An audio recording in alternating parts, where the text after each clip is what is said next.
যাকাত এটি অন্যতম গুরুত্বপূর্ণ এক বিশেষ ফরজ আমল। যাকাত সম্পর্কে কোরআন এবং হাদিসে সবিস্তারে আলোচনা রয়েছে। যাকাত সম্পর্কে আল্লাহ পাক রব্বুল আলামিন বলেন, আকিমুস সালাতা ওয়া আতুজ যাকাতা ওয়ারকাউ মা'আর রাকিঈন। আকিমুস সালাহ, নামাজ প্রতিষ্ঠা করো, ওয়া আতুজ যাকা, এবং যাকাত প্রদান করো, ওয়ারকাউ মা'আর রাকিঈন, এবং রুকুকারীদের সাথে রুকু আদায় করো, অর্থাৎ জামাতের সাথে নামাজ পড়তে বলা হয়েছে।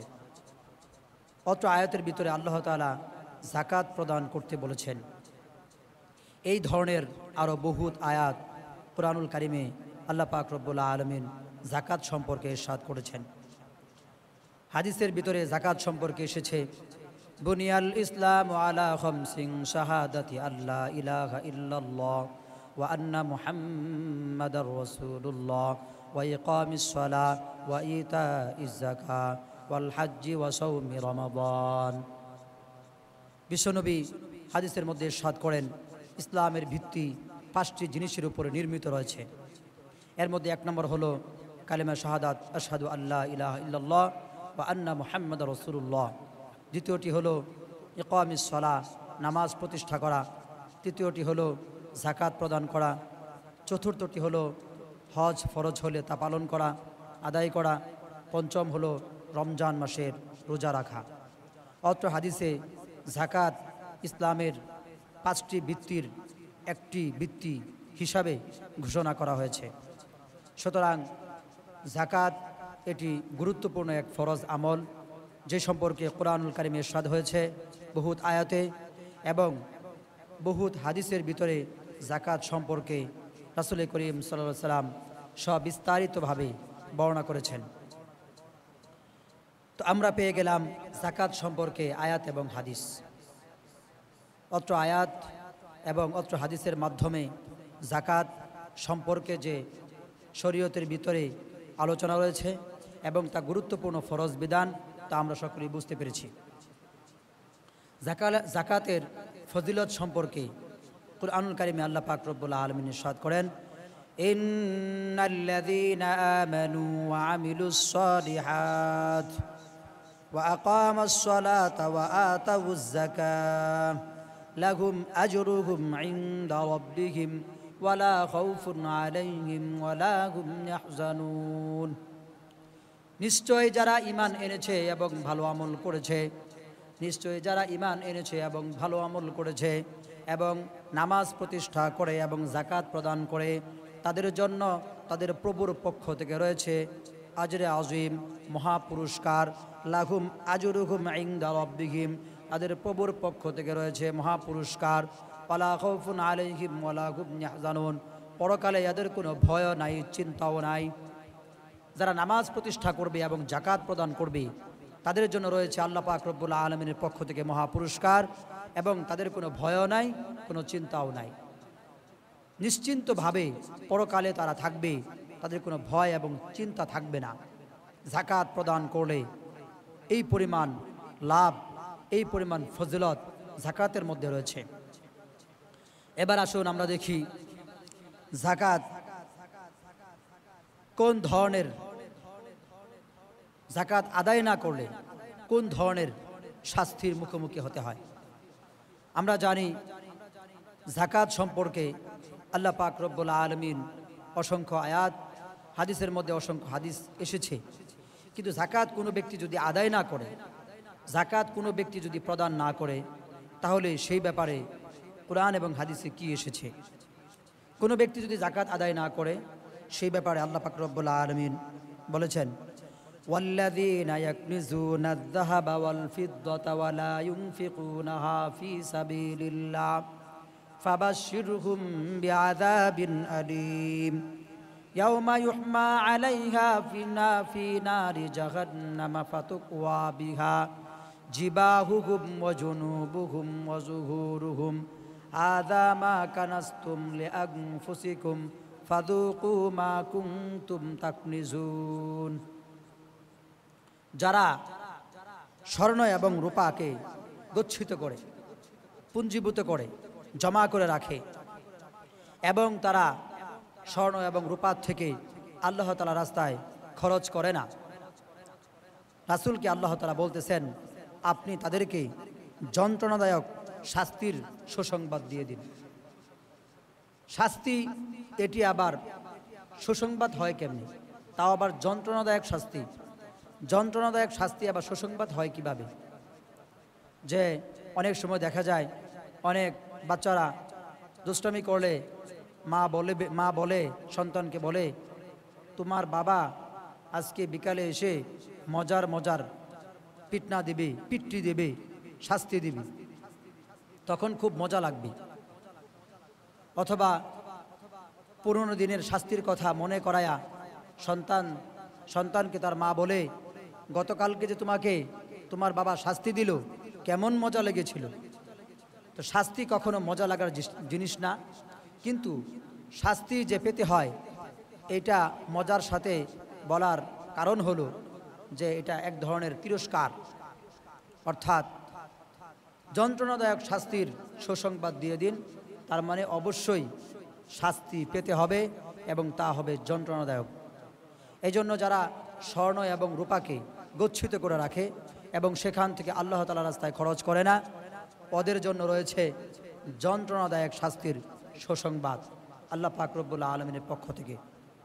অবশ্যই তাদেরকে শাস্তির আওতায় আনা হবে যারা স্বর্ণ এবং রূপাকে গচ্ছিত করে রাখে এবং সেখান থেকে আল্লাহর রাস্তায় খরচ করে না। এবং শুধু তাই নয়, আল্লাহ পাক রব্বুল আলামিন আরও ইরশাদ করেন, ইয়াওমা ইউহমা আলাইহা ফি নারি জাহান্নামা ফাতুকওয়া বিহা জিবাহুহুম ওয়া জুনুবুহুম ওয়া যুহুরুহুম হাযা মা কানাসতুম লিআনফুসিকুম ফাদুকু মা কুনতুম তাকনিজুন। কিয়ামতের মাঠে, কিয়ামতের দিন ওই ব্যক্তি, যে ব্যক্তি যাকাত আদায় করে নাই, সেই ব্যক্তি জাহান্নামে যাবে। শুধু জাহান্নামে যাবে তাই না, তার জমাকৃত সম্পদগুলো, টাকা পয়সাগুলো, স্বর্ণ মুদ্রাগুলো আগুনের সীসার মধ্যে, আগুনের মধ্যে গলানো হবে। আগুনের ভিতরে গলায়া সেগুলোকে এরকম স্টি বানানো হবে, আয়রন বানানো হবে, শক্ত জিনিস বানানো হবে, যেটার মাধ্যমে তাদের শরীরে সেক দেওয়া যায়। তো আমরা আমাদের ভাষায় বলতে পারি আয়রন, ইস্ত্রি, যেটা দ্বারা মানুষ কাপড় ধুলাই করে। স্বর্ণরূপাকে পুড়িয়ে এরকম ইস্ত্রি বা আয়রন বানানো হবে এবং সেই আয়রনের মাধ্যমে, সেই ইস্ত্রির গরম জিনিসের মাধ্যমে তার শরীরে প্রথমে তার কপালে সেক দেওয়া হবে, এরপরে তার জিবা ওয়া জুনুবুহুম, প্রথমে জিবাহুহুম, তার কপালে সেক দেওয়া হবে। পরে আল্লাহ তাআলা বলছেন ওয়া জুনুবুহুম, তার পার্শ্বদেশে সেক দেওয়া হবে, অর্থাৎ বুক এবং পেটের পার্শ্বে, বগলের নিচে তাকে সেক দেওয়া হবে। ওয়া যুহুরুহুম, এবং তার পিঠে সেক দেওয়া হবে। আল্লাহ তাআলা যাকাত যারা আদায় করে না, ওদের স্বর্ণরূপাকে কিয়ামতের মাঠে আগুনের ভিতরে গলায়া আয়রন অথবা ইস্ত্রির মতো যন্ত্র বানায়া প্রথমে কপালে সেক দিবেন, এরপরে পার্শ্বদেশে সেক দিবেন, এরপরে পিঠের মধ্যে সেক দিবেন। কারণ কি? এই 3 জায়গার কথা বললেন, আর কোনো জায়গার কথা তো বললেন না। কারণ হলো সাধারণত দেখা যায় যখন কারো কাছে যাকাত চাওয়া হয় তখন সে তার কপালকে ভাঁজ করে, অর্থাৎ সে তার কপালকে এরকম ভাঁজ করে, অর্থাৎ দিমু না চৌ যাকাত দিমু না।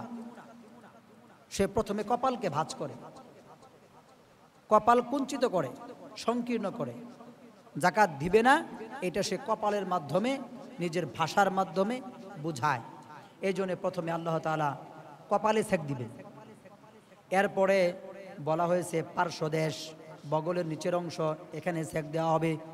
পার্শ্বদেশের কথা কেন বলা হলো? এই জন্য বলা হয়েছে পার্শ্ব দেশে সেক দেওয়ার কথা এই জন্য বলা হয়েছে, যখন কারো কাছে জাকাত আদায় করতে যাওয়া হয় বা জাকাতের কথা বলা হয়, জাকাত চাওয়া হয়, তখন সে এমন একটা অবস্থা করে নিজের হাতের দ্বারা বলে দেয়, যাও যাও যাও, জাকাত দেওয়া হবে না। আপনি দেখেন হাত যখন মানুষ উঁচা করে তখন তার পার্শ্ব দেশটা খুলে যায়, তার পাশের বগলের নিচের অংশ কি হয়ে যায়? খুলে যায়। হাত উঁচা করলে বগলের নিচের অংশ খুলে যায়। তো যাও যাও যাও, জাকাত দিব না, এইভাবে যখন সে হাত দিয়ে হাত দ্বারা বলে তখন তার বগলের নিচের অংশ পার্শ্বদেশ এটা খুলে যায়। এই জন্য আল্লাহ তাআলা এখানে বলেছেন যে হ্যাঁ, ওয়া জুনুবুহুম, তার পার্শ্বদেশে সেক দেওয়া হবে। এই যে হাত দ্বারা নিষেধ করে আর বগলের তলের অংশটা খুলে যায়, ওইটা সে মানুষকে দেখায় যে আমি জাকাত দিব না, যাও তুমি যাও। এই জন্য তার পার্শ্বদেশে সেক দেওয়া হবে। এরপরে আল্লাহ তাআলা বললেন ওয়া জুহুরুহুম, তার পিঠের মধ্যে সেক দেওয়া হবে। এই আয়াতে পিঠের কথা কেন বলা হলো? পিঠের কথা এই জন্য বলা হয়েছে, যখন কোনো মানুষের কাছে জাকাতের কথা বলা হয়, কিছু মানুষ জাকাতের কথা শুনলেই এতটাই ত্যক্ত বিরক্ত হয়ে যায় যে যে জাকাত চায় তার দিকে তাকাই না, তার দিকে তাকায় না, অন্য দিকে তাকায় থাকে, তার দিকে পিঠ দেয়, পিছন ফিরে সে তাকায় থাকে, পিঠ দেখায় দেয়। ঠিক আছে, যাও যাও, জাকাত দিব না, যাও যাও, তোমরা কোত্থেকে আসছো? যে জাকাত চায় তাকে পিঠ দেখায় দেয়। তো প্রথমে কপাল ভাঁজ করে, এই জন্য কপালে সেক দেওয়া হবে। দ্বিতীয়তে আসছে সে পার্শ্বদেশ মানুষকে দেখায় দেয়, যাও যাও বলে, তার পার্শ্বদেশে শাস্তি দেওয়া হবে, সেক দেওয়া হবে। তৃতীয়ত জাকাত চাইতে গেলে পিঠ দেখায় দেয়, এই জন্য তাকে পিঠের মধ্যেও সেক দেওয়া হবে। আলাদা করে পুরা শরীরের ভিতর থেকে আল্লাহ তাআলা এই 3 অংশকে এই জন্য বাছাই করেছেন। এটাই আল্লাহ তাআলা বিস্তারিতভাবে বলেছেন, ইয়াউমা ইউহমা আলাইহা ফি নারি জাহান্নামা ফাতুকওয়া বিহা জিবাহুহুম ওয়া জুনুবুহুম ওয়া যুহুরুহুম হাযা মা কানাসতুম লিআনফুসিকুম ফাযুকু মা কুনতুম তাকনিজুন। আর তার কপালে সেক দেওয়া হবে, পার্শ্বদেশে সেক দেওয়া হবে এবং তার পিঠে সেক দেওয়া হবে এবং তাকে এই কথা বলা হবে, তুমি যেই জিনিসগুলো জমা করেছিলে, যেই জিনিসগুলো তুমি গচ্ছিত রেখেছিলে, এটা তোমার নিজেরই জিনিস, এটা তোমার নিজেরই জিনিস, নেও তুমি এখন চেকে দেখো, এখন তুমি উপলব্ধি করো, এখন তুমি মজা বুঝো কেমন, এটা তো তোমার নিজেরই জিনিস, তুমি স্বাদ আস্বাদন করো। যা তুমি জমা করে রেখেছিলে ওই জিনিসের মাধ্যমে তুমি কি করো? স্বাদ আস্বাদন করো, বুঝো, চেকে দেখো কেমন, তুমি কেন জমা করেছিলে? এগুলো কি তোমাকে জমা করে রাখতে বলা হয়েছিল? বলা হয় নাই, কিন্তু তুমি গরিব গুরাবাদেরকে না দিয়ে তুমি এগুলো জমা করে রেখেছিলে, এখন তুমি তার মজা বুঝো। এখন স্বর্ণ মুদ্রা, রূপা, অর্থ সম্পদ যারা জমা করে রাখে তাদের বোঝা উচিত আল্লাহ পাক রব্বুল আলামিন হাসরের মাঠে, কিয়ামতের মাঠে, পরকালে কি পরিমাণ শাস্তির মুখোমুখি তাদেরকে করবেন। এই জন্য নিয়ম হলো জাকাত ফরজ হয়ে গেলে জাকাত আদায় করে ফেলা। ওই জাকাতের যে মাল আপনার উপরে ফরজ হয়েছে, যেইটুকু অংশ আপনার উপরে ফরজ হয়েছে, ওইটা আপনার মাল না, ওইটা আপনার কাছে রাখা গরিব গুরাবাদের অর্থ সম্পদ, ওটা আপনার কাছে আল্লাহ তাআলা জমা করে রেখেছেন, ওটা আপনার সম্পদ না, এটা গরিব গুরাবাদের অর্থ সম্পদ। সুতরাং এই টাকা আটকায় রাখার, না দেওয়ার কোনো অর্থ হয় না। এবার আসেন, জাকাত কার উপরে ফরজ? জাকাত কার উপরে ফরজ? কোন ব্যক্তির উপরে জাকাত ফরজ? কিতাবের ভিতরে আসছে জাকাত ফরজ নেশাব পরিমাণ মালের যারা মালিক, নেশাব পরিমাণ মালের যে ব্যক্তি মালিক হবে তার উপরে জাকাত ফরজ। নেশাব পরিমাণ মাল কি? নেশাব পরিমাণ মাল হলো 7.5 ভরি স্বর্ণ। কোনো ব্যক্তির কাছে 7.5 ভরি স্বর্ণ আছে, ওই ব্যক্তি নেশাব পরিমাণ মালের মালিক, তাকে ওই 7.5 ভরি স্বর্ণ থেকে 40 ভাগ করে 1 ভাগ জাকাত দিতে হবে। স্বর্ণের কথা গেল। দ্বিতীয়তে হলো রূপা, 52.5 ভরি, 52.5 ভরি রূপার কোনো ব্যক্তি যদি মালিক হয় এবং এই স্বর্ণ এবং রূপা উভয়টাই এর জন্য একটা শর্ত আছে, সেটা হলো 1 বছর অতিবাহিত হতে হবে। 1 বছর অতিবাহিত হয় তাহলে ওই ব্যক্তির উপরে জাকাত ফরজ, 40 ভাগের 1 ভাগ হিসাব করে জাকাত আদায় করতে হবে। দুইটা গেল। এখন তৃতীয় জিনিস হলো টাকা পয়সা। কোনো ব্যক্তির কাছে যদি 7.5 ভরি স্বর্ণের সমমান মূল্য টাকা অথবা 52.5 ভরি সমমান মূল্য টাকা কারো কাছে জমা থাকে এবং সেই টাকা 1 বছর আপনার কাছেই থাকে, আপনার কাছেই জমা থাকে অথবা আপনার নিয়ন্ত্রণে থাকে, তাহলে ওই ব্যক্তিকেও জাকাত আদায় করতে হবে। কতটুকু আদায় করবে? 40 ভাগের 1 ভাগ। 100 টাকায় 2.5 টাকা, 100 টাকায় 2.5 টাকা, লাখে 2.5 হাজার। 40%-এর 1% জাকাত আদায় করতে হবে। এখন প্রশ্ন হলো, কোনো ব্যক্তির কাছে যদি স্বর্ণ কিছু আছে, রূপা কিছু আছে, টাকা কিছু আছে, স্বর্ণ 7.5 ভরি নাই, রূপাও 52.5 ভরি নাই এবং টাকাও 52.5 ভরি রূপার যে দাম সেই পরিমাণ নাই। স্বর্ণ আছেন ধরেন 1 ভরি, রূপা আছে ধরেন 10 ভরি, টাকা আছে ধরেন 50,000। এই ব্যক্তির উপরও জাকাত ফরজ যদি 1 বছর অতিবাহিত হয়। কারণ 1 ভরি স্বর্ণের দাম বর্তমান বাজারে প্রায় 1,30,000-35,000 টাকা, 1.5 লাখ টাকা ধরেন। আর 10 ভরি রূপার দাম একেবারে না হলেও 25,000-30,000 টাকা, তাহলে 30 এবং 1.5 লক্ষ, তাহলে 1,80,000। এবং তার কাছে টাকা আছে, অর্থ সম্পদ মানে টাকা আছে আরো 20,000, 2 লাখ টাকা হয়ে গেল। এখন এই 2 লক্ষ টাকা যদি আমি হিসাব করি, রূপার যে মূল্য সেটার সমমানের মানে সেটার দামের চেয়ে বেশি হয়ে যায়।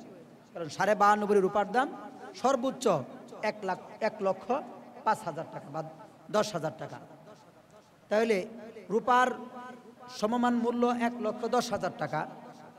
তাহলে সেই হিসাবে তার কাছে স্বর্ণ, রূপা এবং টাকা মিলিয়ে হয়ে যাচ্ছে 2 লক্ষ টাকা এবং 1 বছর অতিবাহিত হয়েছে। এই লোকের উপরে জাকাত ফরজ হয়ে যাবে। কথা বুঝতে পেরেছেন? এই লোকের উপরে কি হবে? জাকাত ফরজ হবে। এইভাবে নেশাব পরিমাণ মালের যে মালিক হবে এবং ওই টাকার উপরে যদি 1 বছর অতিবাহিত হয় তাহলে তার উপরে জাকাত ফরজ হবে। এখন প্রশ্ন হলো, নেশাব পরিমাণ মালের মালিক এক ব্যক্তি, সে কিভাবে বুঝবে? প্রথমেও দেখবে এই সম্পদগুলো তার কাছে আছে কিনা। এখন কোনো ব্যক্তির কাছে স্বর্ণ নাই, জমাকৃত টাকাও নাই, আবার জমাকৃত রূপাও নাই, ঘর বাড়ি আছে, কি আছে? ঘর বাড়ি আছে। তাহলে ঘর বাড়ি যদি থাকে, এই ক্ষেত্রে করণীয় কি? একজন লোকের ধরেন 5 তলা একটা বিল্ডিং আছে, 5 তলা একটা কি আছে? বিল্ডিং আছে। এই বিল্ডিং এর কোনো 1 তলায় সে থাকে, বাকি 4 তলা সে ভাড়া দেয়। কি দেয়? ভাড়া দেয়। এখন এক তলা সে 20,000 টাকা করে ভাড়া দেয় অথবা 10,000 টাকা করে ভাড়া দেয়। তাহলে বাকি 4 তলা থেকে 80,000 অথবা 40,000 টাকা কি আসতেছে? ভাড়া আসতেছে। ওই ভাড়ার টাকা দিয়ে তার মাস চলে, তার মাসের খরচ চলে। কিন্তু এই ব্যক্তির আরেকটা 5 তলা বিল্ডিং আছে আরেক জায়গায়, আরেকটা কি আছে? 5 তলা বিল্ডিং আছে। ওইটাও সে কি করে? ভাড়া দিছে। অথবা ওইটার থেকেও সে বিভিন্নভাবে ইনকাম করে, বিভিন্নভাবে, যেরকম ব্যবসা করে, ফ্ল্যাট বিক্রি করে, অথবা ওই তালাগুলোর ভিতরে সে বিভিন্ন দোকান হিসেবে ভাড়া দিছে। তখন ওই অন্য যে 5 তলা বিল্ডিংটা, ওইটা তখন ব্যবসায়ী পণ্য হিসাবে রূপ ধারণ করবে। কি করবে? কারণ সে যেই 5 তলায় থাকে, 5 তলা বিল্ডিংয়ে থাকে, এই 5 তলার 1 তলা তো সে নিতে থাকে, এটা তার প্রয়োজন। বাকি যে 4 তলা সে ভাড়া পায়, ওইটার খরচ দিয়া তার মাস চলে, এটাও তার প্রয়োজন। এই 5 তলার উপরে তার জাকাত আসবে না, কারণ এটা তার প্রয়োজন এবং প্রয়োজন সে পূরণ করতেছে এই ঘরের ভাড়ার মাধ্যমে। কিন্তু অন্য যে আরেকটা 5 তলা বিল্ডিং তার রয়েছে, ওইটা ব্যবসায়িক পণ্য হিসাবে রূপ ধারণ করবে। তখন ওই ব্যবসায়িক পণ্য, এখন কথা হলো ব্যবসায়িক পণ্য হিসেবে রূপ ধারণ করে, এখানে আবার দুই সুরত, যদি ভাড়া প্রদান করে অর্থাৎ ওই বিল্ডিংটা ভাড়া দেয় তাহলে এক ধরনের জাকাত আসবে। আর যদি সে ফ্ল্যাট বিক্রি করে অর্থাৎ এরকম 5 তলা বিল্ডিং সে বানায়, 10 তলা বিল্ডিং সে বানায় আর এরকম ফ্ল্যাট হিসেবে বিক্রি করে, তাহলে আরেক ধরনের সিস্টেমে জাকাত আসবে। কথা বুঝতে পেরেছেন? গুরুত্বপূর্ণ এই মাসালা। আচ্ছা, ওই বিষয়ে আমি সবিস্তারে না যাই, অনেক লম্বা আলোচনা ওইদিকে না যাই। এখন আমরা যা বুঝলাম, নেশাব পরিমাণ মালের মালিক হলে তাহলে তার উপরে জাকাত আসবে। এখন প্রয়োজনের অতিরিক্ত সম্পদ নেশাবের অন্তর্ভুক্ত হয়ে যায়, প্রয়োজনের অতিরিক্ত সম্পদ নেশাবের অন্তর্ভুক্ত হয়ে যায়। তবে এখানে কথা হলো, কোনো ব্যক্তির যদি জায়গা জমি অনেক বেশি থাকে, সেইটা নেশাবের ভিতরে, জাকাতের নেশাবের ভিতরে ব্যবসায়িক পণ্য না হলে ওই জায়গা জমিগুলা অন্তর্ভুক্ত হবে না। এই জন্যে হবে না, সেগুলো আবাদি জমি, আর জমির জাকাত হলো উসর। জমির জাকাত কি? উসর। সুতরাং হ্যাঁ, আবার কোনো জমি যদি ব্যবসায়িক পণ্য হয় তাহলে সেইটার মধ্যে, সেই জমির ভিতরে জাকাত আসবে, কারণ তখন সেটা আর জমি থাকবে না, ব্যবসায়িক পণ্য হিসেবে থাকবে। কয় কিভাবে ব্যবসায়িক পণ্য? এক ব্যক্তি একটা জমি ক্রয় করেছে 5 লাখ টাকা দিয়ে, এখন সে চিন্তা করেছে যখন দাম বাড়বে আমি এই জমি বিক্রি করে দিব। এটা এখন আর আবাদি জমি নাই, এটা এখন ব্যবসায়িক পণ্য। এই জমির উপরে জাকাত ওয়াজিব হবে। কথা বুঝতে পেরেছেন? এইভাবে। আর যদি আবাদি জমি হয়, মানুষ আবাদ করে, ফসল করে, তাহলে সেই জমি জাকাতের নেশাবের ভিতরে গণ্য হবে না, কারণ সেই জমি আবাদি জমি, আর আবাদি জমির ভিতরে জাকাত নাই, বা এমনি পড়ে রয়েছে, কোনো কিছু করে না, কোনো প্রয়োজনীয় কাজে আসে না, ব্যবসায়িক হিসাবেও বিক্রি করবে তাও না, এমনি পড়ে আছে, ওই জমিগুলোর ভিতরেও জাকাতের নিসাবের ভিতরে গণ্য হবে না। ওইগুলোর যে ফসল করে, তাহলে ফসল থেকে ওসর আসবে। কি আসবে? ওসর, জাকাত আসবে না। এবার আসেন যে কি কি পণ্যের মধ্যে, মানে কি কি জিনিসের ভিতরে, কয়টা জিনিসের ভিতরে জাকাত ফরজ হয়। 1 নম্বর তো বললাম স্বর্ণ, 2 নম্বর হলো রূপা, 3 নম্বর হলো মুদ্রা, টাকা পয়সা, 4 নম্বর হলো ব্যবসায়িক আমওয়ালুত তিজারা, ব্যবসায়িক পণ্য, 5 নম্বর হলো আমওয়ালুল বাহায়েম, চতুষ্পদ জন্তু। চতুষ্পদ জন্তু গরু, ছাগল, ভেড়া, দুম্বা, উট, ঘোড়া আর অন্যান্য যে জিনিসগুলো আছে, এই চতুষ্পদ জন্তু আমরা যে 2টায় একটা গরু রাখি, এটার মধ্যে জাকাত আসবে না। তো এইটা কোন চতুষ্পদ জন্তুর কথা বলা হয়েছে? এইটা হলো নির্দিষ্ট একটা পরিমাণে, এটার লম্বা বিস্তারিত আলোচনা আছে, ঠিক আছে? 40টা ছাগল হইলে, 30টা গরু হইলে লম্বা আলোচনা আছে। ওই পরিমাণ যদি গরু এবং ছাগল অথবা উট অথবা ভেড়া, দুম্বা এগুলো কারো কাছে সে লালন পালন করে, তাহলে ওই চতুষ্পদ জন্তুর মধ্যেও জাকাত কি হবে? ফরজ হবে। তবে এখানে কথা হলো, কোনো চতুষ্পদ জন্তু যদি পারিবারিক জরুরতের জন্য ব্যবহার না হয়ে শুধুমাত্র ব্যবসায়িক উদ্দেশ্যে কোনো চতুষ্পদ জন্তু রাখা হয় এবং সেই ব্যবসায়িক উদ্দেশ্যে চতুষ্পদ জন্তুটা লালন পালন করে, সেই টাকা দিয়ে সংসারের জরুরত পূরণ করা না হয়, সংসারের জরুরত অন্যভাবে পূরণ হয়, তাহলে ওই চতুষ্পদ জন্তুর মধ্যেও জাকাত এসে যেতে পারে। কথা আছে, ওই চতুষ্পদ জন্তুর মধ্যেও জাকাত এসে যেতে পারে।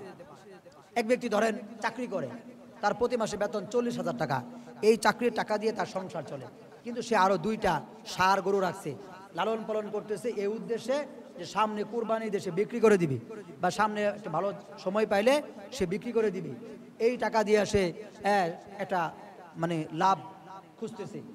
তো এইখানে আর চতুষ্পদ জন্তু সংসারের প্রয়োজনের জন্য না, এই চতুষ্পদ জন্তুর উপরে জাকাত আসবে, তার মূল্যের উপরে যখন সে বিক্রি করবে, এবং সেটা যদি 1 বছর অতিবাহিত হয়, সেই গরু বা ছাগল বা ওই জিনিসগুলি 1 বছর অতিবাহিত হয়, সেটার উপরও জাকাত চলে আসবে।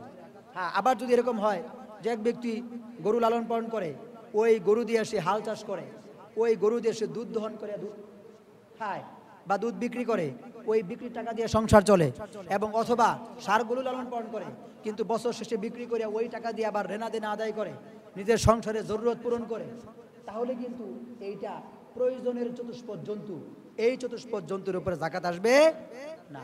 বুঝতে পেরেছেন? এখানে একটু তফাৎ আছে, পার্থক্য আছে। তাহলে এই 5টি জিনিসের উপরে, 5টি পণ্যের উপরে যাকাত চলে আসতে পারে। এবার আসেন, এই যাকাত যে ফরজ হলো, যাকাত 40 ভাগের 1 ভাগ আদায় করতে হবে, কি কি খাতে, কোন কোন স্থানে যাকাত আদায় করতে হবে, এই বিষয়ে আল্লাহ তাআলা সূরা তাওবার ভিতরে স্পষ্টভাবে বলে দিয়েছেন। ইন্নামাস সাদাকাতু লিল ফুকারা ওয়াল মাসাকিন ওয়াল আমিলিনা আলাইহা ওয়াল মুআল্লাফাতি কুলুবুহুম ওয়া ফির রিকাব ওয়াল গারিমিনা ওয়া ফি সাবিলিল্লাহ ওয়া ইবনিস সাবিল। 8টা খাত। যাকাতের খাত কয়টা? 8টা খাত। 1 নম্বর খাত হলো ফকির। ফকির সমূহ যাকাত আদায় করবেন, ফকিরদেরকে দিয়ে দিবেন। 2 নম্বর খাত হলো মিসকিন। যারা মিসকিন, মাসাকিন, এখানে মাসাকিনের কথা আসছে, মিসকিন সমূহ, মিসকিনদেরকে আপনি যাকাত দিবেন, দিতে পারবেন। 3 নম্বর খাত হলো ইসলামী রাষ্ট্রগুলোর ভিতরে যদি যাকাত সরকারিভাবে উত্তোলন করার কোনো সিস্টেম বা পদ্ধতি থাকে, ওই যাকাত যারা উত্তোলন করে কর্মকর্তা কর্মচারী, তাদেরকেও এই যাকাতের টাকা থেকে ওদেরকে বেতন দেওয়া যাবে, বা বেতন দিলে যাকাত আদায় হবে। 4 নম্বর হলো ওয়াল মুআল্লাফাতি কুলুবুহুম। এমন ব্যক্তি যারা ইসলাম ধর্ম গ্রহণ করে নাই, কিন্তু তাদেরকে যাকাত দিয়া ইসলাম ধর্মে তুমি আসো, আমাদের ধর্ম ভালো, তুমি ইসলাম ধর্মে আসো, তো তাদেরকে যাকাতের টাকা দিলে তারা ইসলাম ধর্মে দীক্ষিত হবে। এরকম আশায় কোনো ব্যক্তি বা কোনো সমাজকে, অমুসলিম, তারা অমুসলিম, তাদেরকে যাকাতের বিধান রয়েছে বা যাকাত দেওয়া যাবে। তবে এই বিধানটি এখন রহিত হয়ে গিয়েছে। ইসলামের প্রারম্ভিক যুগে, শুরু যুগে এটার বিধান ছিল, এখন তা রহিত হয়ে গিয়েছে। অর্থাৎ অমুসলিম কাউকে যাকাত দেওয়া যাবে না।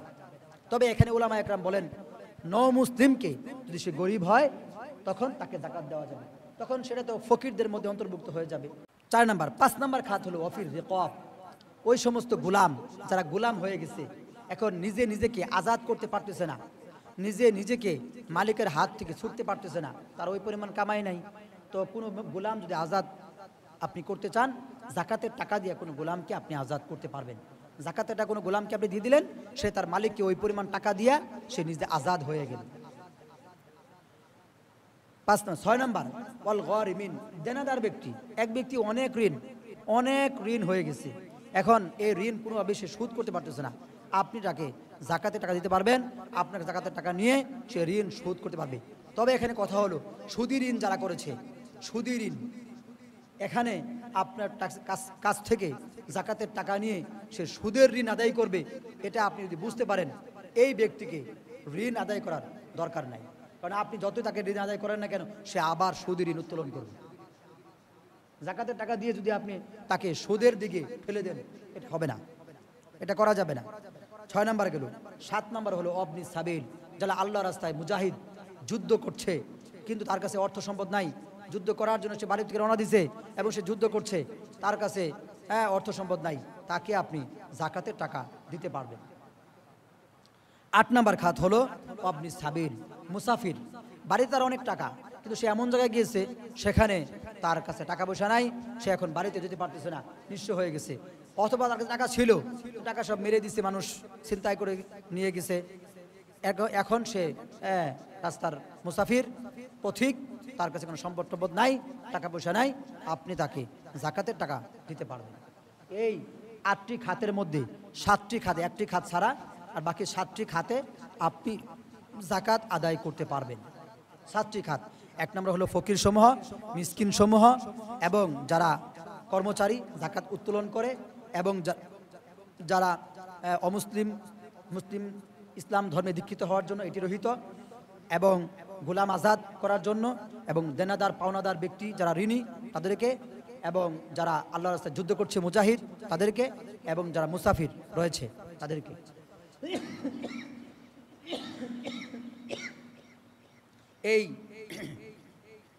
এই 7টি খাতে আপনি যাকাত আদায় করতে পারবেন। যাকাত আদায় করলে তা যাকাত আদায় হবে।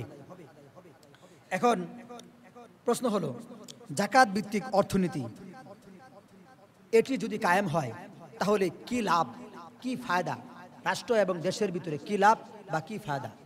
কিতাবের ভিতরে এসেছে যখন কোনো সমাজ এবং রাষ্ট্রে যাকাত ভিত্তিক অর্থনীতি কায়েম হবে তখন সেই সমাজ থেকে, সেই দেশ থেকে সুদ ভিত্তিক অর্থনীতি এমনিতেই বন্ধ হয়ে যাবে। আর সুদ মানুষকে ধনীদের কাছ থেকে, গরিবদের কাছ থেকে নিয়ে ধনীদেরকে দেয়, আর যাকাতের নিয়ম হলো ধনীদের কাছ থেকে নিয়ে গরিবদেরকে দেয়, পুরোপুরি বিপরীত। সুদ এরকম একটা খারাপ জিনিস যে এর মাধ্যমে গরিবরা আরো গরিব হতে থাকে, ধনীরা আরো ধনী হতে থাকে, যদিও ধনীদের এই টাকার ভিতরে কোনো বরকত থাকে না। আর যাকাতের নিয়ম হলো যে ধনীরা কিছুটা তার মালের থেকে খরচ করে, যদিও আল্লাহ তাআলা তাকে খুব তাড়াতাড়ি তার চেয়েও বেশি আরো শত শত হাজার হাজার গুণ বরকত দিকে তাকে ভরপুর করে দেন, এবং গরিবরা তারা স্বাবলম্বী হয়ে ওঠে। সুদ ভিত্তিক অর্থনীতি মানুষকে পঙ্গু করে দেয়। সুদ ভিত্তিক অর্থনীতি মানুষের ভিতরে দ্বন্দ্ব, ফাসাদ, ঝগড়া, মারামারি, কাটাকাটি এগুলো সৃষ্টি করে। আর যাকাত ভিত্তিক অর্থনীতি মানুষকে ভালোবাসা, একে অপরের সাথে বন্ধনে আবদ্ধ করে। তো রাষ্ট্রীয়ভাবে যদি যাকাত উত্তোলন করার এক সিস্টেম, এক পন্থা বজায় থাকতো, বিদ্যমান থাকতো, তাহলে আমাদের দেশে গরিবের সংখ্যার পার্সেন্টেজ হার একেবারেই কমে যেত, থাকতো না বললেই চলে। ভিক্ষা কারো করা লাগতো না, গরিব হয়ে না খেয়ে কাপড় চোপড় না পরে তাদেরকে এরকম দুনিয়া জীবন যাপন করতে হতো না। আমরা দেখি আমাদের সমাজে সুদের যত আলোচনা, সুদের যত বিস্তার, সুদের যত কার্যক্রম, তার 100 ভাগের 1 ভাগ কার্যক্রম যাকাতের জন্য নাই। এখন কেউ বলতে পারে বাংলাদেশে তো সরকারিভাবে যাকাত উত্তোলন করার সিস্টেম রয়েছে। সরকারিভাবে যাকাত উত্তোলন করার যে সিস্টেম আছে, ওইখানে মানুষ যাকাত দিতেও ভয় পায়। কি বলেন, ঠিক কিনা? কেন ভয় পায়? না জানি এরা আমাদের এই যাকাতের টাকা নিয়ে নিজেরাই খেয়ে ফেলে নাকি। কারণ আসল গরিব তো ওই এমপি মন্ত্রীরা। কি বলেন? কারণ বাংলাদেশে ইতিপূর্বে এমন হয়েছে যে সমস্ত এমপি এবং মন্ত্রীরা বলেছে যে মাদ্রাসায় যাকাত দিয়েন না, মাদ্রাসায় যাকাত দিয়েন না, আমাদেরকে যাকাত দেন, আমরা আপনাদের যাকাত বন্টন করে দিব। আরে ভাই, তোমরা যাকাত বন্টন কোথায় করো তা মানুষের ভালো করে জানা আছে। যাকাতের টাকা যদি 20 লাখ টাকা উত্তোলন করো বা আদায় করো মানুষের কাছ থেকে, 19 লাখ টাকায় নিজের পকেটে রেখে দাও, আর 1 লাখ টাকার 200 শাড়ি কিনে মানুষকে দিয়ে ভিডিও ফুটেজ তুলে মিডিয়া কভারেজ করে দেখায় দাও, আমরা যাকাত উত্তোলন করেছিলাম, এই যে আদায় করে দিলাম। কি বলেন? এমনি ভাবে চলছে, এই জন্য মানুষ ওদের প্রতি আস্থা রাখে না। আর ওই সমস্ত এমপি মন্ত্রীদের কাছেও কেউ যাকাতের টাকা বা সরকারি ফান্ডে কেউ যাকাতের টাকা দিতে চায় না, কারণ ভাগ বাটোয়ারা ওয়ালারাই এর মধ্যে ভাগ বসায়। কথা বুঝতে পেরেছেন? যে বন্টন করে দিবে সে নিজেই কি করে, এর ভিতরে ভাগ বসায়।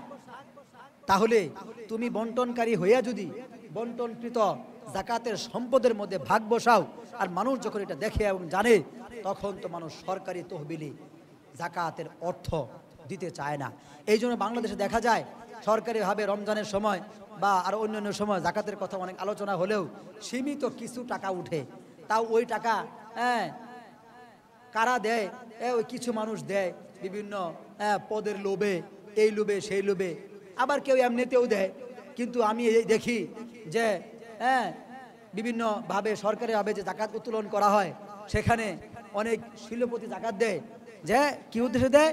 যে সে যে শিল্পপতি এটা মানুষ দেখুক, কারণ সরকারিভাবে যাকাত দিচ্ছে।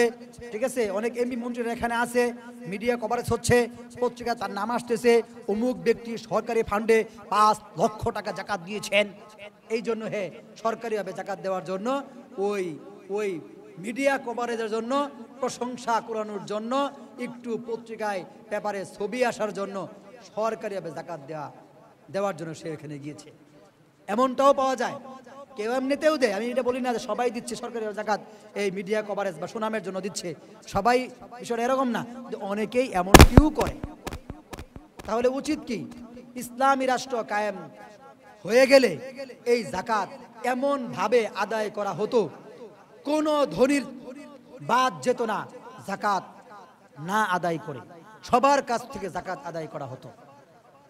খলিফা হযরত উমর ইবনে আব্দুল আজিজের জামানায় জাকাতের যখন ইসলামী শাসন যখন পুরাপুরি কায়েম ছিল, জাকাতের বিধান এমন ভাবে সেখানে পালন ছিল, কোনো এক ব্যক্তি জাকাত আদায় করার জন্য বাজারে গিয়েছে, বাজারে গিয়া সারাদিন বলতেছে আমি জাকাত আদায় করতে চাই, কেউ আমার কাছ থেকে জাকাত গ্রহণ করো। সারাদিন বলা বলি করার পরেও জাকাতের কোনো লোক পাওয়া গেল না। দ্বিতীয় দিন আবার ওই লোকটা বাজারে গেল, বাজারে যাওয়ার পরে দ্বিতীয় দিন সারাদিন বলা বলি করলো, একটা লোকও জাকাত নেওয়ার জন্য আসে না। তৃতীয় দিন আবার বলা বলি শুরু করছে। সারাদিন শেষ, বিকালবেলা সন্ধ্যা গনিয়ে যখন রাত গভীর হলো, হঠাৎ করে দূর থেকে একটা লোক বস্তা ভরে কি যেন নিয়ে বাজারের এক কোনায় এসে দাঁড়ালো।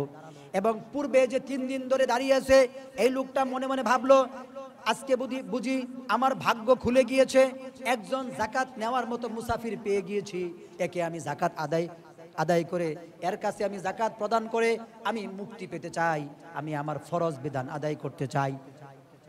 3 দিন দাঁড়িয়ে থাকা ওই ব্যক্তি নগদ যে ব্যক্তিটা আসলো বস্তা নিয়ে, তার কাছে গেল, যা বললো তাড়াতাড়ি আপনি আমার জাকাত গ্রহণ করেন, আপনি জাকাত নেন, আমি 3 দিন ধরে দাঁড়ায় আছি, কোনো ব্যক্তি জাকাত নেওয়ার লোক পাইতেছি না, মেহেরবানি করে আপনি জাকাত গ্রহণ করেন, আমাকে আপনি ফরজ কামটা আদায় করার তৌফিক দেন, তো আপনি সুযোগ করে দেন, আপনি আইছেন, খুব ভালো হয়েছে, আমি খুশি হয়েছি আপনি আসছেন, আমি 3 দিন ধরে দাঁড়ায় আছি। ওই নগদ যে ব্যক্তি আসছে বস্তা নিয়ে, সে ব্যক্তি বলছে তুমি কাকে জাকাত নেওয়ার কথা বলো? আমিও জাকাত দেওয়ার জন্য বাজারে এসেছি, আমিও জাকাত দেওয়ার জন্য বাজারে এসেছি, জাকাত নেওয়ার জন্য আমি বাজারে আসে নাই। ইসলামী শাসন কারে বলে বুঝেন? ইসলামী শাসন তো আঙ্গুর ভালো লাগে না, আঙ্গুর তো ভালো লাগে ওই শেখ হাসিনার খালেদা জিয়া। কি বলেন? এই দুই বেডি ছাড়া আঙ্গুর তারা কারোর সাথে প্রেম জমে না, এই দুই বেডি লোক হেরম প্রেম আঙ্গুরে। অথচ রাসূল বলছেন লা ইউফলিহা কওমুন ওয়াল্লাহু আমরুহুম ইমরাতান, কোন জাতি কখনোই সফল হবে না যতক্ষণ সে তার শাসক নারী নির্বাচন করবে। পারস্যের রাসূল যখন ছিলেন, পারস্যের এক নারী শাসক নির্বাচিত হয়েছে, ওই নির্বাচিত হওয়ার সাথে সাথেই রাসূল এই কথা বলেছেন। এই হাদিস বুখারীতে আসছে, আপনি হাদিসে গায়রে সহিহ করবেন, হাদিসটা ঠিক না এটা কোয়ার সুযোগ নাই, কারণ বুখারীতে হাদিস আছে মানে ওইটা জীবন মানে চিরন্তর সত্য, কোরআনের মতো কি সত্য, ওই বুখারীতেই আসছে। ওই জাতি কখনোই সফল কাম হবে না যতক্ষণ পর্যন্ত না আমরা মানে কোনো জাতি তার শাসক নারী নির্বাচন করবে। বাংলাদেশে তো আমরা এদেরকে নির্বাচন করি, এদেরকে আমরা ক্ষমতায় বসায়া দেই, ইসলামী শাসন আঙ্গর ভালো লাগে না। ওই শাসক গোষ্ঠীরে দোষ দিয়া লাভ নাই, দোষ তো আঙ্গরেই। দোষ কাদের? দোষ আমাদের। আমরা জনগণ চাই না ভালো কেউ বসুক, আমরা জনগণ চাই না। আজকে সকালে বলতেছিলাম আমাদের ফজরের নামাজে এক কাতার লোক হয়েছে। আচ্ছা বলেন, রমজান মাস এই এক কাতার মানুষ কি সেহরি খেয়েছে? না আরো বেশি মানুষ খেয়েছে? কিন্তু বেশি মানুষ সেহরি খাইলো, যারা যে সেহরি খেলো না, রোজা রাখে না, হ্যাঁ তো বাদি, মানে হ্যাঁ তো এমনিও গুণা অমনিও গুণা আগামাতা গুণা, তো বাদি, ঠিক আছে। কিন্তু যে সেহরি খায়াও ফজরের নামাজটা মসজিদে পড়তে আসলো না বা পড়লো না, তাহলে বলেন এই লোক কি করবে, কি হবে এদের দ্বারা? আর বড় বড় আশা, আল্লাহ তুমি জান্নাতুল ফেরদাউসটা আমার দিয়ে লাও, আল্লাহ কি ঠেয়াড়া পড়ছে, কি ঠেয়াড়া আল্লাহর পড়ছে। আল্লাহ একবারে জান্নাতুল ফেরদাউস লয়ে কার রইছে, তাড়াতাড়ি আহ, তুমি যত গুনাহ আছে সবটি কইরে কইরে আহ আর জান্নাতুল ফেরদাউসটা লয়ে দাও। বিষয়টা তো এরকমই, আমার কার্যক্রম দেখে কি এরকম মনে হয় না? এরকম মনে হয় না? যত গুনাহ আছে সবটি বয়ে বে করো, আর তোমার জন্য আমি জান্নাতুল ফেরদাউসটা লিখে রেখে দিছি, তাড়াতাড়ি লয়ে দাও। জান্নাতুল ফেরদাউস, জান্নাতুল জাহান্নাম, জান্নাত দিবে দূরের কথা, জাহান্নামের সবচেয়ে বড় যেটা ওইটা দিব তোমার। কি বলেন? এই যে একটা অবস্থা আমাদের, চাই না আমরা কেউ আমাদের দেশে শাসক গোষ্ঠী ভালো কেউ নির্বাচিত হোক। আমরা জনগণ এই 53 বছরে কোনো দিন চাই নাই, কোনো দিন কি করে নাই, কোনো দিন চাই নাই, কোথাও চাই না। ওয়ার্ড মেম্বার থেকে শুরু করে রাষ্ট্রের প্রধানমন্ত্রী পর্যন্ত কেউ ভালো কেউ নির্বাচিত হোক, কোনো মানুষ চায় না। যদি চাইও এর সংখ্যা 2-3%, তো 2-3% তো ফাঁস হয় না, তাহলে ইসলামী রাষ্ট্র কায়েম হবে কিভাবে? জাকাত আদায় করবে কেডা বলেন? জাকাত আদায় হবে না, গরিব থাউন লাগবো, আর ওই যে কোন বেটার মতো মগার ফুট মগাই থাউন লাগবে, সারা দিবেন ওইরমি থাউন লাগবে। আর এরকম ত্যক্ত বিরক্ত জুলুম নির্যাতন খুন খারাপি মারামারি কাটাকাটি ঝগড়া ফাসাদ দ্বন্দ্ব জমির আল ঠেলাঠেলি জমি মারামারি সুদ ঘুষ অন্যায় বেবিচার জিনা হত্যা যা আছে সব অপকর্ম করে করেই কবর যাইতেই ধরা একবারে খাই রয়েছে ফেরেশতারা মুগুর লয়া। কে শোনেন নাই? মুনকির নকিরের হাতে বদকার ব্যক্তির জন্য এমন দুইটা হাতুড়ি তাদের হাতে থাকবে, সারা দুনিয়ার সমস্ত জিন মানুষ মিলেও ওই হাতুড়ি উঁচা করতে পারবে না। তো এটা কি মুগুর না? এটা কি? তো ওইটা যদি কোনো ব্যক্তি শরীরে মারে, আচ্ছা ওই ব্যক্তিরা কুয়ে যাবে, কি হবে? অস্তিত্ব থাকবে? কোনো অস্তিত্ব থাকবে? অস্তিত্ব থাকবে না। কবর, কবরের কথা আমরা সবসময় বলি, হুজুর কবরের কথা করি। আমি এই জন্য বলছি, যা জীবনে ওয়াজ করি সব কবরের ওয়াজ, আপনি বুঝেন না মিয়া। দুনিয়া থেকে যদি আপনি আউন্দা ফাউন্দা আল্লাহ ফাল্লা করে দেন, দুনিয়ার তো বেহুদা কর্মকাণ্ড গুনাগারা কাম গুনার কাম আছে, এটি আপনি করে দেন, তো কবরে গিয়ে আপনি কি মাছ মারবেন? শান্তি পাবেন আপনি কবরে দেয়া? তো দুনিয়ায় আপনি কেমনে চলবেন এটা কইতে হবে তো আগে, এটা কইলে তো আপনি কবরে শান্তি পাবেন নাকি? বুঝেন নাই? দুনিয়ায় আপনি কেমনে চলবেন এটা যদি আমি বলে না দেই, তাহলে কবরে যাবে শান্তি পাবেন? এই জন্যই বলছি, জীবনে যা কই সব কবরের ওয়াজ, আপনি বুঝছেন না, বুঝতে আপনার সময় লাগে। এজন্য শাসক গোষ্ঠী নির্বাচিত করতে হবে, হ্যাঁ, ইসলামী শাসনের আইনে, ইসলামী শাসনের আলোকে সৎ দক্ষ পরিচিত দিনদার মুত্তাকি ব্যক্তিকে শাসক গোষ্ঠী হিসাবে, শাসক ব্যক্তিবর্গ হিসাবে নির্বাচিত করতে হবে।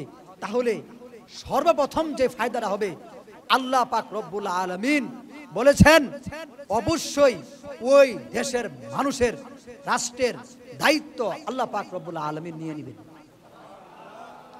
আল্লাহ পাক রব্বুল আলামিন আফগানিস্তানের দায়িত্ব মনে হয় নিয়েই নিয়েছেন। কি বলেন? কত কিছু কত পৃথিবীতে হইতেছে, আফগানিস্তানে তো কিছু হয় না। বাংলাদেশে ধর্ষণ জিনায় একবারে এক সেরি মরে গেল, কি মরে গেছে না? মাগুরার এক সেরি মরে গেছে না? তাও আবার দূরের লোক দর্শন করে নাই, হ্যাঁ করে আত্মীয় স্বজন। তো এই যে দর্শন আপনি দেখবেন, এই যে দুই বেটা দর্শন করছে অগরে বাঁচানোর লেগে এই রাষ্ট্রের উপদেষ্টা এমপি মন্ত্রী যারা আছে ওরা সবার আগে খারই করবো। খবরদার, ওই আসিয়া মরছে তো কি হয়েছে, একটা দর্শনকারীরেও মারা যাবে না, এদেরকে সামনে নির্বাচনে নমিনেশন দিয়া এমপি বানাইতে হবে। কি এটা বলবে না? ইতিপূর্বে দেখেন নাই, জাহাঙ্গীর বিশ্ববিদ্যালয়ে ধর্ষণে সেঞ্চুরি করছে এক ছাত্রলীগ নেতা, তাকে এই আওয়ামী শাসন নমিনেশন দিয়েছে। হক কথা তিতা লাগবে। ধর্ষণকারী সে তো পাপী, পাপিষ্ট সে, এবং এগুলোর বিচার করতে যায় 10 বছর 15 বছর 20 বছর 20 বছর পরে যে তুমি হেবার রায় দিতেছ, 20 বছর পরে 10 বছর পরে, ওই সময় তো মানুষের মনেই থাকে না যে 10 বছর আগে কি হয়েছিল। হ্যাঁ, আমরা দেখি সিরিয়ার ভিতরে শাসনের পরিবর্তন ঘটেছে মাত্র 3 মাসের মাথায় 135 জন, এর আগে শুধু 35 জন, এখন আবার শুনতেছি প্রায় 300-র উপরে মৃত্যুদণ্ড কার্যকর হয়ে গেছে। ওরা পারে কেন 3 মাসের ভিতরে? 3 মাসের ভিতরে ওরা এই সমস্ত অপরাধী যারা হত্যার সাথে জড়িত, যারা বিভিন্ন অনেক ধরনের মানে হত্যা, তাদেরকে ফাঁসি দেওয়ার কাজ তারা করেছে, এরকম কাজ যারা জড়িত, 3 মাসের ভিতরে সরকার ওদেরকে শাস্তি কিভাবে দিল? আঙ্গুর দেশে পারে নাকি? পারবে কেমনি? শাস্তি যে দিবে হেই যে বাঁচানোর জন্য 1 নম্বরে খাড়ি রয়েছে, যে শাস্তি দিবে সে বাঁচানোর জন্য 1 নম্বরে কি করেছে? দাঁড়িয়ে আছে। তো শাস্তি দিবে কেমনে? এই জন্যই আমাদের এই দেশে আগামাথা সমস্যা। এই সমস্যা সমাধান করতে পারে একটি মাত্র মাধ্যম, সেটি হলো খেলাফত ভিত্তিক শাসন ব্যবস্থা। আমি সবসময় বলি, আবাবিল পাখির মতো এক দল এক ঝেঁকে আসতে হবে, সব ধূলিসাৎ করে দিয়ে খেলাফত ভিত্তিক শাসন ব্যবস্থা কায়েম করে ফেলতে হবে, সব ঠিক হয়ে যাবে। যারাই উল্লাপাল্লা করবে সব মেরে ফেলতে হবে। ধর্ষণ করে ওরে বাচ্চা রাখেন দরকার আছে? ইসলামের ধর্ষণের শাস্তি কি? বিবাহিত হলে ধর্ষণ করলে পাথর মেরে ফেলো, আর অবিবাহিত হলে 100 দৌড়া মারো। এ বিধান কায়েম হয় কোথাও? এ দেখবেন এই দুই দর্শন ধর্ষণকারী এদেরকে দেখবেন আগামী 5 বছরের মধ্যে শাস্তি হইতো না, 5 বছর পরে এক এমপি আইসা জামিন দিয়ে দেন, অছি জামিন দিয়ে দেন। বিচারপতি তুমি জামিন না দেও, তোমার চাকরি ট্রান্সফার অবসর করাই দিবেন, তোমার বাধ্যতামূলক অবসরে পাঠাই দিবেন। বাস বিচারপতি ডরের চোটে জামিন দিয়ে দিবেন। এটাই তো হইতেছে। এই যে জায়গা জমির বিভিন্ন মামলা মানুষের করেছে, এই সমস্ত মামলা মানুষ করে, এক একটা জায়গা জমির মামলা 10 বছর 15 বছর দেরি লাগে কেন? একটা মামলা সারতে সর্বোচ্চ 1 মাস সময় লাগবে, 1 মাসও লাগবে না, নয় 3 মাস লাগুক, নয় 1টা বছরই লাগুক। কিন্তু না, আমার উকিলে টাকা খাইতে হবে, আমি বিচারপতি আমার টাকা খাইতে হবে, ওই অপর পক্ষের উকিলে টাকা খাইতে হবে, আরো 2 4 5 মুহুরি টুহুরি এ ও যারা আছে পেশকার মেশকার যা আছে দুনিয়া শুদ্ধ সব টাকা খায়া বুড়ি হইয়া মুড়া বানায়া আজরাইল জিব্রাইল যা আছে হেরা ফেরেশতা, আর মানুষ মরতেছে। এর নাম শাসন। এই জন্য এই যাকাত ভিত্তিক অর্থনীতি যদি কায়েম না হয়, সুদ ভিত্তিক অর্থনীতি কোনো দিন বন্ধ হবে না, কোনো দিন বন্ধ হবে না। আর সুদ মানুষকে জাহান্নামের দিকে টেনে নিয়ে যায়, আর খালি ফকির আর গরিব বানায়। সুদ ভিত্তিক অর্থনীতি বন্ধ করতে হবে, যাকাত ভিত্তিক অর্থনীতি চালু করা অপরিহার্য এক কর্তব্য, গুরুত্বপূর্ণ এক বিধান, ফরজ বিধান, যাকাত ভিত্তিক সিস্টেম চালু করা। এরপরে আসেন যাকাত, জমির যাকাত। শুরুতে বলেছিলাম একটু, জমির যাকাত নাই, জমির হলো উসর। বাংলা অনেকে বলে বাংলাদেশের জমিগুলো খেরাজি জমি, ট্যাক্স দেয়, খেরাজ দেয়, তো যেহেতু খেরাজ দেয়, ট্যাক্স দেয়, তাহলে এই জমিগুলো তো উৎস নাই। এই কথা ভুল। বাংলাদেশের জমিগুলো থেকে সরকার কর্তৃক যে ট্যাক্স এবং খাজনা নেওয়া হয়, এইটার নেওয়ার নিয়ম নাই। এটা নেওয়ার কি নাই? নিয়ম হলো উসর আদায় করবে সরকার। কি আদায় করবে? যেটা আদায় করা দরকার সেটা করে না, যেটা আদায় করার নিয়ম নাই, অনুমতি নাই, বা যেখানে অনুমতি নাই সেখানে সেটা আদায় করে। আপনি বলেন, আপনি এখন কেউ বলতে পারে উসর নেওয়ার নিয়ম আছে, খাজনা ট্যাক্সের নিয়ম নাই, তাহলে রাষ্ট্র চলবে কিভাবে? অথবা তাহলে এটা কি কি নিয়ম বা কি সমস্যা, এটাতে সমস্যা কি, ওটাতে সমস্যা কি, কেউ বলতে পারে। ওসরের নিয়ম হলো যে ব্যক্তি ফসল করে তার কাছ থেকে প্রাপ্ত সম্পদের 10 ভাগের অথবা 20 ভাগের 1 ভাগ ওসর পাবে।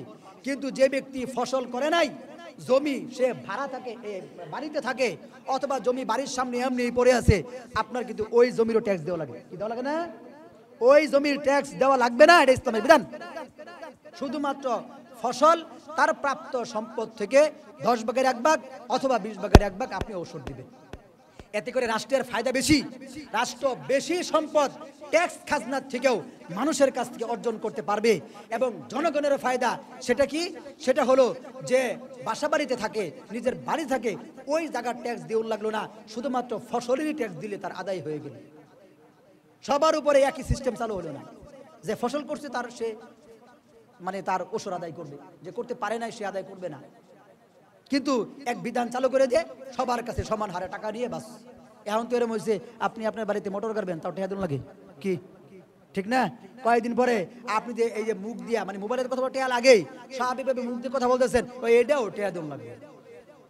বাঁচার রাস্তা নাই। ট্যাক্স এবং খাজনা এইটা মুসলমানদের উপরে সিস্টেম না, অমুসলিম যে সমস্ত এলাকা নিয়ন্ত্রণে আসে ওই সমস্ত জায়গায় জিম্মি অথবা অমুসলিম এলাকাগুলোতে সরকার তার রাষ্ট্র পরিচালনা করার জন্য নির্ধারণ করতে পারে ট্যাক্স। এই জন্য ওসর আদায় করা এটা রাষ্ট্রের দায়িত্ব, রাষ্ট্রের দায়িত্ব, ওসর আদায় করে না। তো যাই হোক, তো আদায় না করার কারণে কি হলো? আরেকটা বিধানের ক্ষতি হলো। তো জমির জাকাত নাই, আবাদি জমির কি নাই? জাকাত নাই। আবাদি জমির হলো ওসর। ওসর 10 ভাগের 1 ভাগ। যদি আপনি শুধু ফসল লাগাইছেন আর কিছু করেন না, সার দেন না, এই ক্ষেত নিরান না বা অন্য কিছু করেন না, পরিচর্যা করার কোনো প্রয়োজন পড়ে না, খালি ফসল উঠায় নিয়ে চলে আসেন, তাহলে 10 ভাগের 1 ভাগ। পানিও দেওয়ান লাগে না। আর যদি পানি দেওয়ার লাগে, পরিচর্যা করা লাগে, সার দেওয়া লাগে, বীজ দেওয়ার লাগে, তাহলে 20 ভাগের 1 ভাগ, 20 মনে 1 মন, 20 ভাগের 1 ভাগ আপনি জাকাতের ফান্ডগুলোতে আদায় করে দিবেন। বুঝতে পেরেছেন?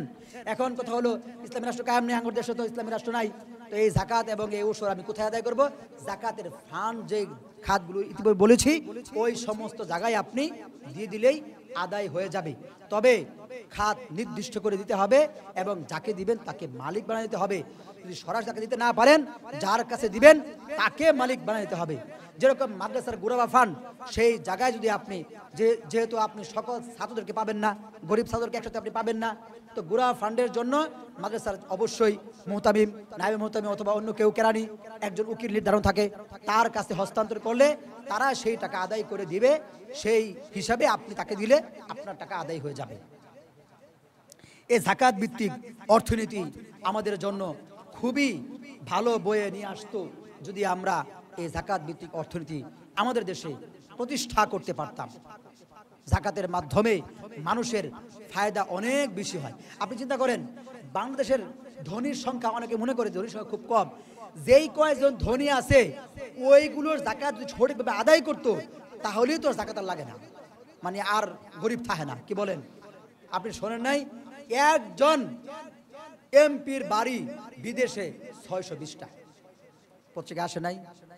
620টা যদি একজন, আচ্ছা কয়টা হইলে 620টা বাড়ি হয়? এটা আমার কোনছেন দেখি, কয়টা হইলে? 200 টাকা তো লাগে না, কি বলেন? তাহলে কি বলবো, 620টা বাড়ি আছে। ওই বাড়ি কি করে?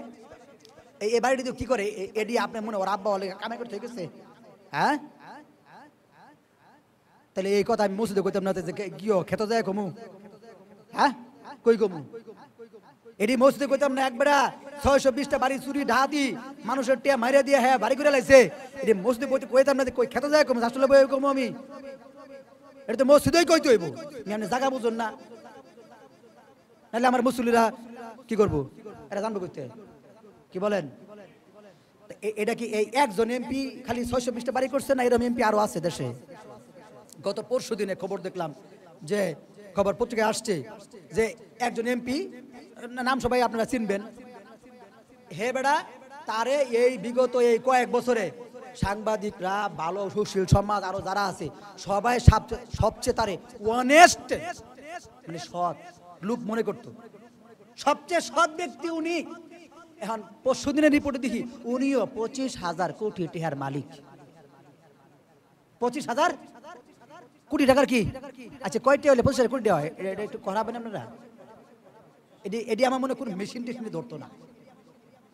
এই যে একটা অবস্থা, এই থেকে যদি 25,000 কোটি টাকার থেকে যদি আপনি 40 ভাগের 1 ভাগ নিয়ে আসেন, কি আঙ্গুর এলাকার, এই এলাকা না, এই অত ইউনিয়নের কোন থাকবো? সবাই স্বাবলম্বী হয়ে যাবে, সবাই স্বাবলম্বী হয়ে যাবে। আপনি যদি 1 লক্ষ টাকা আজকে পান, আপনি এই 1 লক্ষ টাকা দিয়া ব্যবসা করতে পারবেন না? যারা গরিব আছে যদি যাকাতের 1 লক্ষ টাকা কেউ পায়, ব্যবসা করতে পারবে না? ব্যবসা করে সেখান থেকে তার একটা সারা বছরের খাবারের জন্য, রুজি রোজগারের জন্য আয়ের ব্যবস্থা হবে না? তাইলে এই জন্য বাংলাদেশে যে কয়জন এই রকম টাকা মারনেওয়ালা এমনি অমনি ধনী আছে, এডির কাছ থেকে যাকাত আদায় করলেই আর লাগে না। এই জন্য আমাদের এই বিষয়গুলো এখন ভাবার সময় এসেছে, আমরা ভাবি না। কয়েকটা প্রশ্ন, এভিডেন্ট ফান্ডে যে টাকা থাকে, সরকার যারা সরকারি চাকরি করে প্রতি মাসে একটা টাকা কাটে রাখে, যখন সে অবসর যায় তখন ওই টাকাগুলো জমা করে আরো কিছু টাকা সুদ বুদ দিয়ে, মানে একটা বিডিং ক্লিক করে একবারে দিয়ে দেয় আর কি। এখন কথা হলো, সরকার যে ওইখানে সুদ জমা করলো, এটা গুণা সরকারের হবে? উত্তম হলো এই টাকা না নেওয়া, কিন্তু নেওয়া যায় যাচ্ছে, নেওয়া কি আছে? কারণ ওই ব্যক্তি কিন্তু এই কথা বলে না যে আমার টাকা দিয়ে সুদ করে পরে আপনি আমার দেন। উত্তম হলো না নেওয়া, নিয়ে মানে সবে মানে দান করে দেওয়া, এটা হলো উত্তম, কিন্তু এটা তৈব হবে না, তবে যায় তার জন্য। তো এখন কথা হলো, এই টাকার ভিতরে টাকাটা আসবে কিনা?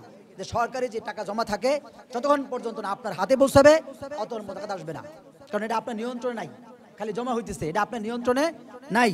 তাহলে আপনি হাতে পাইলে এবং সেই হাতে পাওয়ার পরে 1 বছর অতিবাহিত হলে তারপরে টাকা আসবে। আপনি হাতে পেয়ে গেছেন, ব্যাংকেই আছে, কিন্তু আপনার নিয়ন্ত্রণে চলে আসছে, এটা আপনার হাতে। ব্যাংকের টাকা আপনার হাতে টাকা একই কথা, ঠিক আছে? এখন প্রশ্ন হলো, ওই যে যারা ডিপোজিট করে 7 বছরে 12 বছরে, ওই টাকা কি হবে? ওইটাও আপনার নিয়ন্ত্রণে, ওটা আপনি ইচ্ছা করে ওই টাকাটা ওইখানে কি করছেন। কথা বুঝতে পেরেছেন? অনেকে মনে করে ডিপোজিটের যে টাকাগুলো আছে 7 বছরে 12 বছরে যে বিভিন্ন ফান্ড তৈরি করে, তো ওগুলো জাকাত আসবে না, ওইগুলোরও জাকাত আসবে, কারণ ওইটা আপনার নিয়ন্ত্রণে, আপনি ইচ্ছা করে ওই 7 বছরের করছেন। এখন কি করতে হবে? তো ব্যাংকেতে তুলে তো আপনি দিতে পারবেন না, নিজের কাছ থেকে দিয়ে দিবেন, ব্যাংকে কয় টাকা আছে হিসাব করে নিজের কাছ থেকে জাকাত আদায় করে দিবেন। জাকাতের অর্থ দিয়ে মসজিদ, মাদ্রাসা, হাসপাতাল নির্মাণ করা যাবে কিনা? না, যাবে না। মসজিদ, মাদ্রাসা জাকাতের অর্থ দ্বারা নির্মাণ করা যায়, হাসপাতাল নির্মাণ করা যাবে না। এই জাকাতের খাতের ভিতরে আদায় করতে হবে। মাদ্রাসায় আদায় করা যাবে শুধুমাত্র গুরাবা ফান্ডে। মাদ্রাসা যদি কোনো অকফকিত যেই সমস্ত মাদ্রাসাগুলো রয়েছে, ওই সমস্ত মাদ্রাসায় গুরাবা ফান্ড রয়েছে অনেকগুলোতেই, গুরাবা ফান্ড থাকলে সেই গুরাবা ফান্ডে আপনি জাকাত দিলে সেই জাকাত আদায় হয়ে যাবে। ব্যাংকের যে টাকা, বললামই, ব্যাংকের টাকা থাকলে ব্যাংকের টাকায় জাকাত দিতে হবে, কারণ ব্যাংকের টাকা আর আপনার কাছে থাকা একই কথা। ভাড়া ঘরগুলোর উপরে জাকাত হবে কিনা এটা বলছি শুরুতে। যদি এক ব্যক্তির 10টা বিল্ডিং থাকে, 5টা বিল্ডিং দিয়ে তার নিজের প্রয়োজন সারে আর 5টা বিল্ডিং ফ্ল্যাট হিসাবে সে ব্যবসা করে, ব্যবসায়িক পণ্য হিসাবে জাকাত আসবে। আর যদি ভাড়া দিয়ে আদায় করে তার ভাড়ার যে টাকা আসবে সেই টাকা যদি নেশাব পরিমাণ হয়ে যায় জাকাত আসবে। হারাম মালে জাকাতের বিধান, হারাম মালে জাকাত নাই, ওটা টাকাই হারাম। জাকাত মানে পবিত্র। জাকাত মানে কি? মালকে পবিত্র করে জাকাত। জাকাতের অর্থটা দিয়ে মানে 40টা একটিয়া দিলে 40 বাকি 39টি পবিত্র হয়। কি হয়? পবিত্র হয়। এখন হারাম তো নিজে সুরাটাই অপবিত্র, ওটা পবিত্র করবো কি? বাদী। এজন্য হারাম মালে কি? হারাম মাল কারো কাছে পাওয়া গেলে ইসলামী আইন এবং শাসনের ক্ষমতা প্রয়োগ তারা করবে, সব হারাম মাল নিয়ে গরিব দুঃখীদের মধ্যে বন্টন করে দিতে হবে, অথবা রাষ্ট্রের কোনো গুরুত্বপূর্ণ কাজ, রাস্তাঘাট, কালবার, ব্রিজ এগুলো বানায় ফেলবে। এই জন্য ওই ব্যক্তির কাছে কোনো ধরনের জব দিয়ে রাষ্ট্রের করা লাগবে না। আচ্ছা, আপনারা বলেন, ইতিপূর্বে যে সমস্ত যে 25,620টা বাড়ি, এই সমস্ত নেতা মন্ত্রীদের যা আমরা হারাম মালের উপার্জন শুনি, 7 বছরের ক্ষমতা পরিবর্তন হয়েছে, আজও কারো কাছ থেকে কোনো টাকা, হারাম টাকা যেগুলো নেওয়া হয়েছে, বরং তাকে বলা হচ্ছে তোমার টাকাগুলো তাড়াতাড়ি তুমি বিদেশে পাঠিয়ে দাও, সেভ করে ফেলো। মানে পাপি পাপিকে বাঁচায়। পাপি পাপি কি করে? এক পাপি আরেক পাপিরে বাঁচায়। কয়, এই তুমি যে পাপ করছো, আমিও তো কালকে ওই পাপটা করবো, আজকে তোমার ধরলে কালকে আমি করবো, পরে আমার মানুষ ধরবে, তার চেয়ে কি ভালো তোমার পাপের সাফাই আমি গাইতে থাকি, আগামীকাল যেন মানুষ আমাকে ধরতে না পারে। মানে মানে কে কাটছে বড় বদমাশ, এই এক সিস্টেম বাংলাদেশে চলছে। আপনি মাঝে বুঝে আসে না কেমনে পরিবর্তন হবে। ওই যে বললাম, আবাবি পাখির মতো এক জাগ আসতে হবে, ধুলির সাত করে দিয়ে খেলাফত ব্যবস্থা কায়েম করে ফেলতে হবে, তাইলেই হবে কায়েম। এছাড়া কায়েম হবে না বাংলাদেশে। এত পরিবর্তনের পরেও যখন মানুষের মধ্যে এখনো পূর্বের সেই টাকা মেরে খাওয়া পাপীদেরকে বাঁচানোর জন্য সর্বাত্মক চেষ্টা, তাহলে কিভাবে হবে? মহিলাদের অলংকার খুবই গুরুত্বপূর্ণ মাসালা। মহিলাদের অলংকারের উপরে জাকাত আসবে কিনা? অবশ্যই মহিলাদের পরনকৃত অলংকার যদি নেশাব পরিমাণ হয়, জাকাত চলে আসবে। অনেক মহিলাদের কাছে স্বর্ণ 7.5 ভরি নাই, ঠিক আছে, স্বর্ণ 2 ভরি আছে, 1.5 ভরি আছে, আধা ভরি আছে, রূপা আছে 5-6 ভরি, কি আছে না? রূপা আছে 5-6 ভরি। আধা ভরি স্বর্ণের দাম 75,000 টাকা বর্তমান বাজারে, বা পুরান স্বর্ণ হলে 60,000, 55,000, ধরেন 50,000 টাকাই। 10 ভরি রূপা আছে, 10 ভরি রূপার দাম 20-22,000 টাকা বা 25,000 টাকা। তো 25 আর হইলে 50, এই হইলে 75 হয়ে গেছে। আরও তার কাছে ধরেন 30-40,000 টাকা জমা আছে, এবং এগুলোর উপরে 1 বছর অতিবাহিত হয়ে গেছে। এই বেটির জাকাত ফরজ। এই বেটির কি ফরজ? জাকাত ফরজ। কে লেগে? স্বর্ণের দাম 50, রূপার দাম হলো 25, আছে হলে আর 40, সব মিলে হয়ে গেছে ধরেন 1,05,10,000। এখন 52.5 ভরি রূপার দাম 1,05,10,000 টাকা। কথা বুঝতে পেরেছেন? এরকম ভাবে অনেক মহিলাদের উপরে জাকাত ফরজ হয়ে বসে আছে। জাকাত ওরা কোনো দিনই আদায় করে না। বলছে স্বর্ণ ব্যাংকে জাকাত দিমু, স্বর্ণ ব্যাংকে না, আপনি শৈল ব্যাংকে হলে দিন লাগবে।